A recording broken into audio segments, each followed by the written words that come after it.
হ্যাঁ বাগিনা, আমাদের নোয়াখালীর বিভাগ দেয় না, তোমার মতামত কি?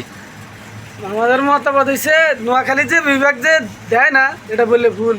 নোয়াখালী বর্তমানে সারা বাংলাদেশে যে মসজিদ থেকে মন্দির থেকে গির্জা পর্যন্ত যে পরিমাণে আন্দোলন শুরু হয়েছে, ওয়ার্ড থেকে ইউনিয়ন পর্যায়ে এমন কোনো স্তর এমন কোনো জায়গা বাদ নেই।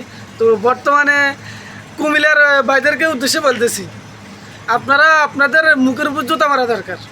যদি এবার বলেন ভাই কী কারণে আপনাদের সাথে আপনাদের নিজ এলাকা পার্শ্ববর্তী এলাকা বামনবাড়িয়ে থাকতে চায় না, আর আপনারা কোন হিসেবে আপনাদেরকে বিবেক দাবি করেন? আর এরা সন্ত্রাস নয় এই কারণে?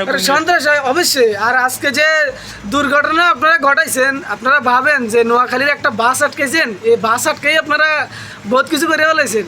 আপনাদের লজ্জা থাকা দরকার, লজ্জা। কথা ইজি বুঝছেন নি? লজ্জা থাকা দরকার। নোয়াখালীর বিভাগের 6 থেকে 8 বছরের পোলা ফাইন যদি ফর্সাপ করে দেয় কুমিল্লার মতো এরকম ডিস্ট্রিক্ট পুরো একবারে বাসি যাব, পুরা বাসি যাব। তো আপনাদের আগে নিজের ভুলগুলা শুধরেন, পরে নোয়াখালীর সাথে আইসেন পাঙ্গা নিতে। তারপরে বিভাগ দাবি করি, বিভাগ দাবি করেন। আপনাদের কোনো তো যোগ্যতাই নেই।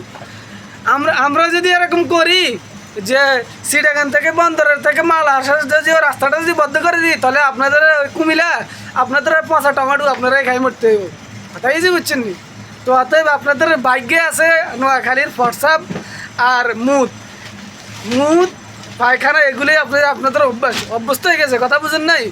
ইতিহাসটা নেন, ইতিহাস জানুন, তারপরে আইন বিবেক দাবি করার জন্য। ঠিক আছে, ধন্যবাদ।